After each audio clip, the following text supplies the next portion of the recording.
bassin de 30 mètres de longueur et de 10 mètres de largeur. Donc le trop-plein, si on en fait un, on le fait ici. Ce matin-là, en pleine montagne, réunion de chantier pour la construction d'une nappe phréatique artificielle, un projet unique en France. Ici, vous allez avoir l'équivalent de 300 mètres cubes d'eau, 300 000 litres, et une fois qu'on aura fini, on va avoir une pelouse sur le dessus, et on ne verra plus rien.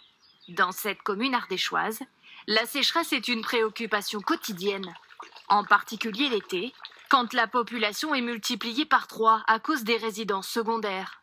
C'est la source qui arrive au village et qui alimente notre commune.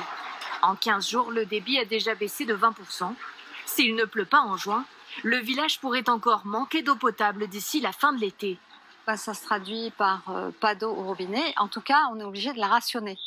Ça veut dire rationner l'eau, ça veut dire qu'elle est présente au robinet uniquement sur certaines plages horaires. Donc on ne veut plus se retrouver dans des situations comme ça.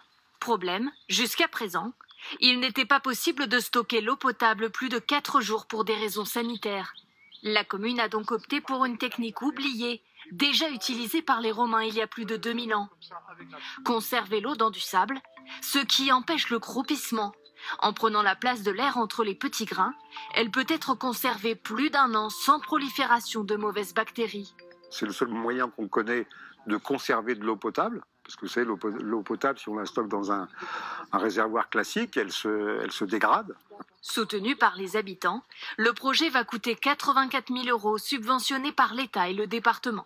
Oui, c'est peut-être une bonne solution, hein. L'année dernière, il y a eu 2 ou 3 jours où on n'a eu plus du tout d'eau au robinet. Si ça peut faire réfléchir 2-3 personnes de se dire que c'est cool d'avoir de l'eau au robinet, effectivement, c'est cool d'avoir de l'eau potable. On est dans un coin où vraiment, quand c'est la sécheresse, c'est vraiment la sécheresse. Avant d'arriver au robinet, comme l'exige la réglementation, l'eau sera traitée au chlore et contrôlée toutes les semaines. Fin des travaux prévus mi-juillet, le réservoir sera rempli à l'hiver prochain.